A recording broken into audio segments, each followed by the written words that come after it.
Hey guys, it is Jen with Mother Time, and it is beginning to look a lot like Christmas. All of the cozy Christmas vibes are starting to appear in the home. I have a Christmas tree right here next to me in the dining room. It's not decorated yet, but we're going to be working on some ornaments today. I also love to get a start on all of my Christmas cookies, so I have a stash of them in the freezer. So every couple of days, I'll do one here, do one there. Before I know it, I have like all of these Christmas cookies in my freezer, so I'm going to show you which ones I'm going to be doing today. Super easy, no bake. You're going to love them. You may have even had them before, and if you haven't, hopefully these will inspire you to make them, or maybe you haven't had them in a while. So we're going to be doing some ornaments. I'm also going to show you a way to decorate your walls, deck your walls for the holiday season, and an affordable way to do so. I love doing this. And then we're also going to head outside, and I'm going to show you how I do my front porch urns. So I've done a few already. I got a few more to do, so I'm going to show you that as well, since it's still a little nice outside. Maybe some flurries in a couple of days, but today it's nice. We're gonna head outside to do that too. So just getting things all cozy here for Christmas. So grab yourself a hot cocoa and a cozy blanket, sit back, relax, and let's get started. First up, I'm gonna whip up a batch of no-bake Cathedral cookies. These are also known as church window cookies. Let me know in the comments what you call them. I just call them good. They are easy, delicious, and no bake. So to a large microwave safe bowl, I'm adding 1 bag of good quality semi-sweet chocolate chips along with 1 stick of butter that I like to slice up. I'm going to microwave this in 30-second intervals, stirring it in between until it's melted. Takes about 2 minutes for me. You can also use a double boiler. Then I'm going to let it set aside to cool for about 5 minutes. In the meantime, I have some wax paper on a large baking sheet. I'm going to sprinkle it with some coconut flakes. After about 5 minutes, I'm going to add 1 bag of mini marshmallows to the melted chocolate and stir it really well until all of the marshmallows are covered with the chocolate.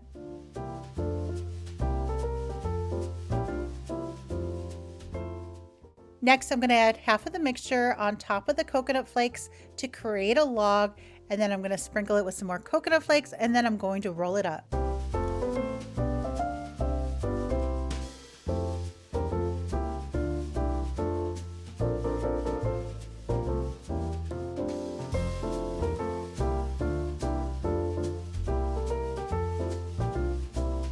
To do the same thing with the remaining mixture, adding some coconut flakes to some wax paper, adding my mixture, then rolling it up. Now you can also use some wax paper to help shape it into a log too. Now I've even made these where I've just added dollops onto a baking sheet and added some coconut too if you just want like little dollop clusters as well. So, but this is more of like the traditional way to make them, doing it a log, and then I'm going to pop these in the freezer.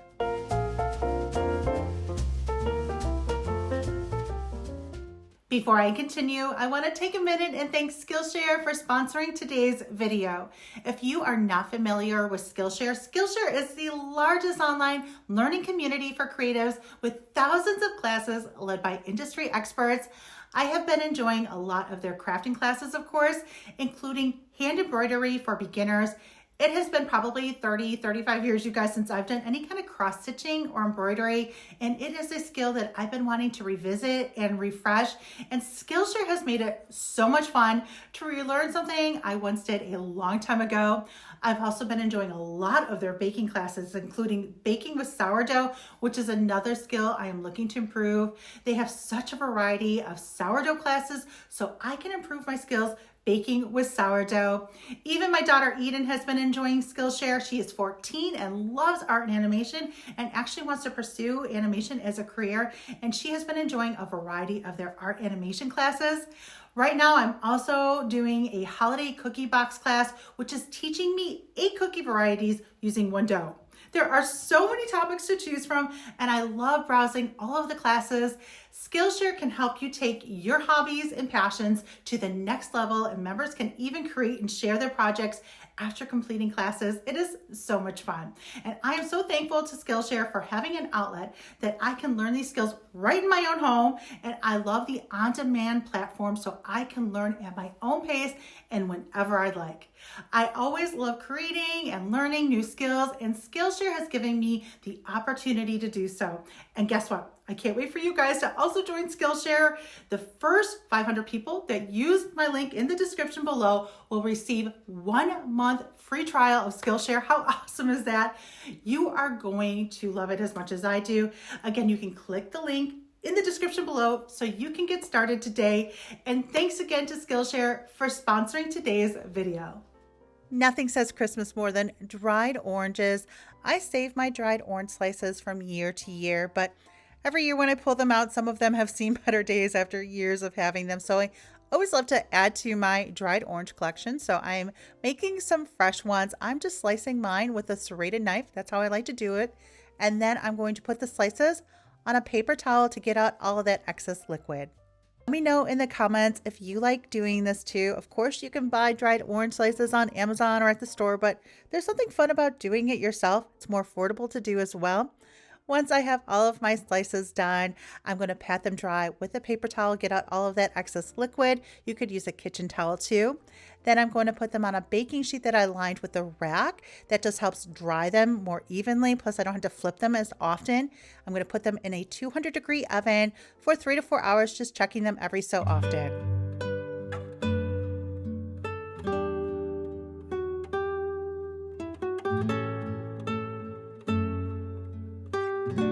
And I love putting them on a rack. I've dried them before with parchment paper, but then I'm flipping them every so often. By putting them on the rack, I don't worry about flipping them. Once I put them on the rack, put them in the oven, they are good to go until they are done.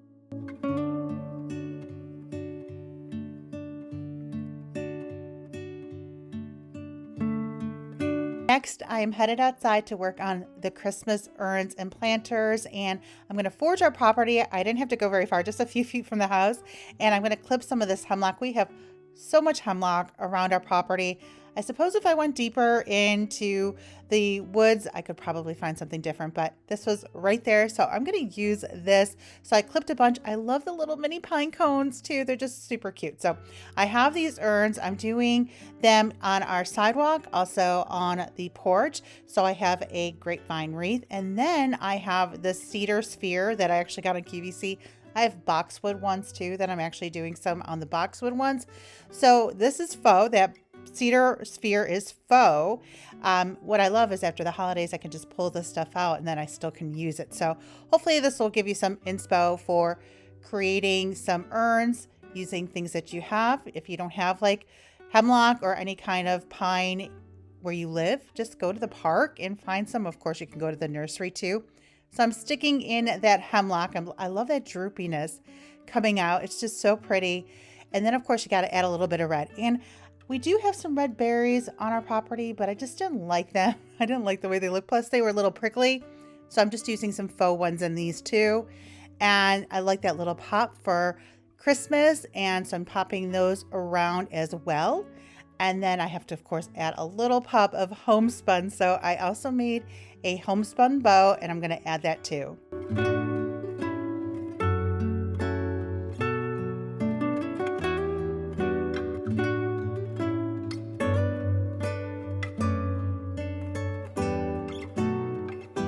So for the front entry, I'm going to fill a few baskets with those scented pine cones because they smell so welcoming and Christmassy.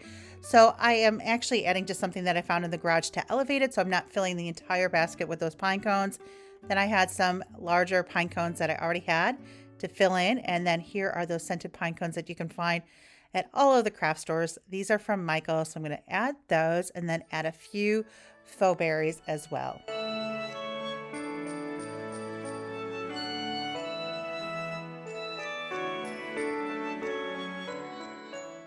Actually doing a second basket too, so doing the same thing. Just found something to elevate it, added a plate, some of the larger pine cones, and then filling in with those scented ones. You could even add some greenery, some sprigs in there, either faux or real, but I like that little pop of red because I feel like I have a lot of green going on. And look at how Christmassy it is looking.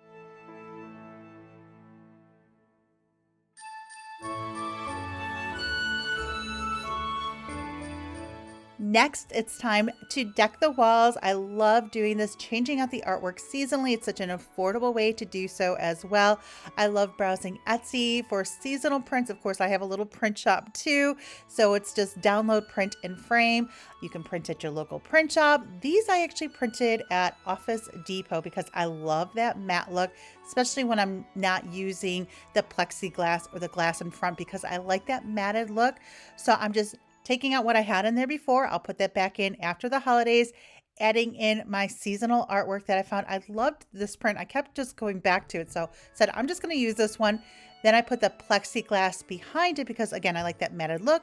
Adding my other prints that were already in there. So it's a great way to store them as well. And just like that, I have some seasonal artwork. Isn't this print beautiful? Oh, I love it, and it's perfect for winter, so even after the holidays too. There's just so many to choose from. I get lost on Etsy looking at them all, so I had to kind of make a decision. So now I'm doing the other one and hang them up. And like I said, it's just an easy and affordable way to deck your walls and then just change it back after the holidays or change it out for all of the different seasons. So you just have these frames now. These frames are from Michaels. I'll link them below too. And I love the neutral look of them. I'm also going to do the frames for my living room too. So I also found some other prints that I just thought were so pretty too. So I'm going to do those since I'm knocking this out and add those to the frames as well. The frames I'm using for the living room and the dining room are 16 by 20. Isn't this a beautiful print? Oh, it's so Christmassy with the bell. And look at how pretty it looks in my living room. I love just relaxing and working on Christmassy projects and DIYs. Next, I have these frames, which you've seen before when I shared them in the living room earlier this year. Again, changing out the prints seasonally. So I had these that I also found on Etsy, and these I just printed on my home printer. And I printed these on cardstock. You could also use watercolor paper too. And I'm just trimming them down, and then I'm going to pop them in the frame. This is obviously an older frame. I think I got it at a thrift store or antique shop. I can't remember, but so that's why the backing is a little different. So, and then I needed to add a little bit of tape just to kind of help secure it all in. And then I don't know exactly where I'm going to put this one yet, but I just love this print. Now, I'm also going for that matted look on this one too. So I'm adding the glass behind the print. Of course, you could add the glass too, but I don't know exactly where I'm going to put this print yet. I just like it. So I figured I'd knock this out so I have it ready to go.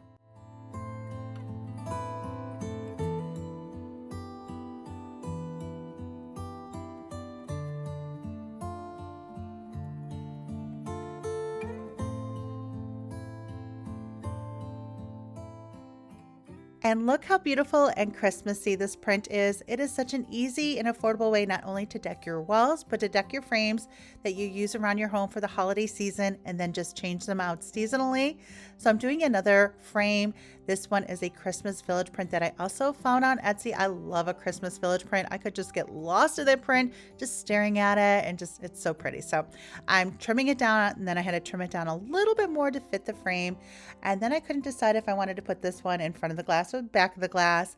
I decided to put it in front of the glass to give it that matted look. But one technique I love to do, and I believe I've shared this before, is to brush Mod Podge on top of the paper, just doing little strokes back and forth, and it's going to give it a really nice texture to the paper.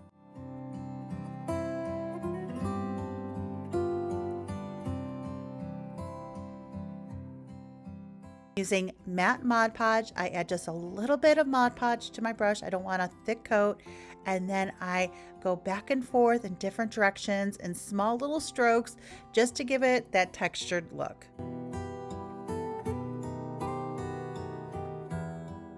I also like to build the layer. So once it dries a little bit, I'll go back over it and continue to add those little brush strokes to give it that textured look.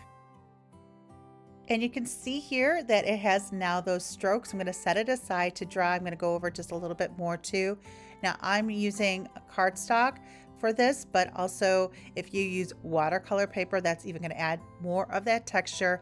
Isn't that pretty? I just love the way this turned out.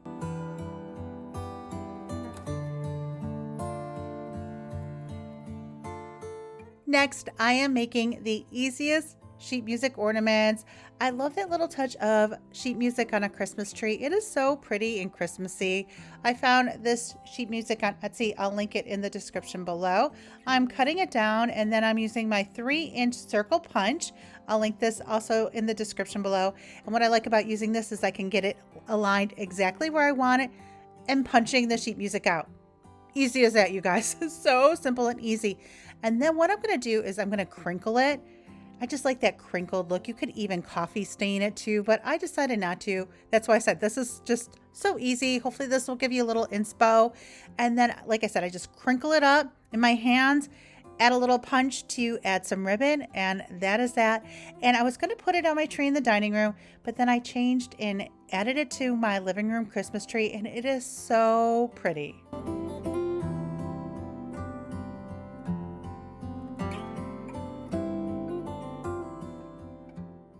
Once I have them all cut out, I'm going to use a hole punch so I can add some ribbon to hang. I was even thinking about going around the edge with some glitter glue to give it a little sparkle, but I just like things simple, so I decided not to do that. Now I am crinkling them in my hands, and then I'm going to attach some ribbon to hang.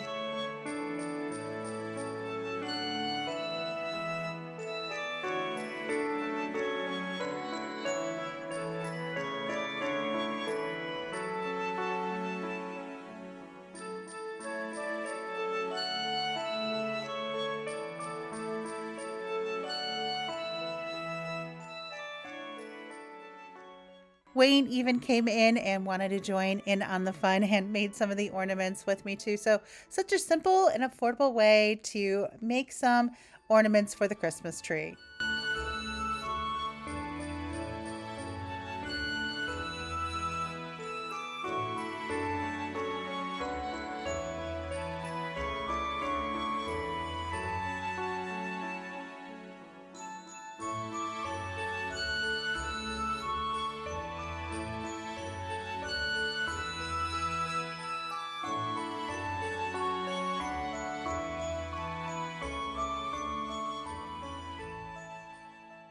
The orange slices are done. Typically, I'll let them air dry overnight as well, but I'm going to take a few of them and decorate with them. I have orange slices in the garland on my fireplace mantle. I'm going to add some more. Look at how pretty they are. I love that little pop of orange. They are just so Christmassy. I'm also going to add some to the tree in the dining room, and I just use a simple ornament hook. Just pops right in, easy as that. And I love tucking these throughout the tree. I also am using homespun. I have some torn homespun, and I just made some simple bows on the tree in the dining room. And I love these rustic bell picks. These are from Joann's. If I can find them, I'll link them below. And I love incorporating these into the tree as well.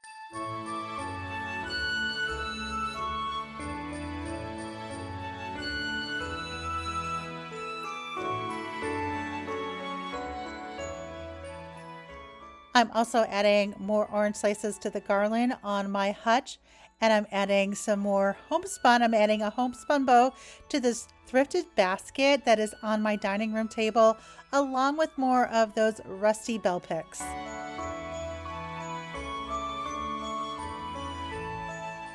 I grabbed this tree from the basement. I was going to put it next to this table, but I put it on top of the table, and I actually really like it here in the dining room.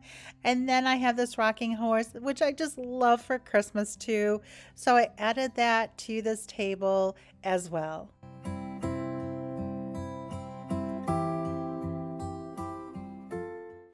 The cookies have frozen for a few hours, so now it's time to slice them up. And that's why I love these so much too, because I can keep these in the freezer and then just slice as many as I need. So if I have unexpected holiday guests, I have a quick little dessert. So I just keep these in the freezer and then just slice a few as needed. Or if we just want a little, sweet treat after dinner, Eden loves these. She's actually going to grab one here too, because she was in the kitchen when I was slicing these up. They're so pretty, they're so easy, and they are so delicious. Perfect for a cookie exchange too.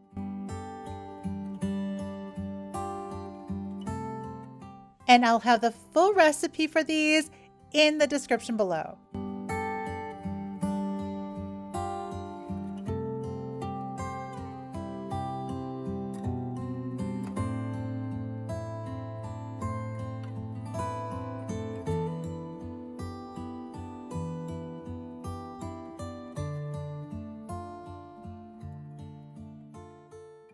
Okay guys, that's a wrap for today's video. I actually could keep going, but it's getting late. It's time to call it a day.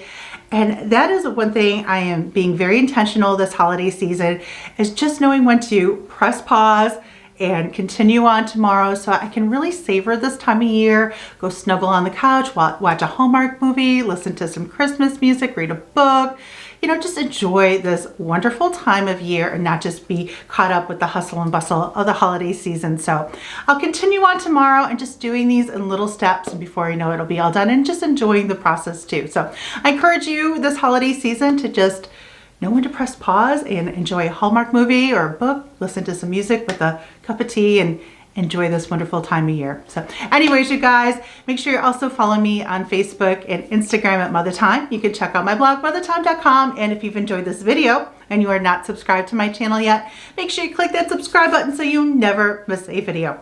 Okay, guys, thanks so much for hanging out with me today. I hope you got a little bit of inspo, and I will see you guys very soon in the next video. Bye, guys.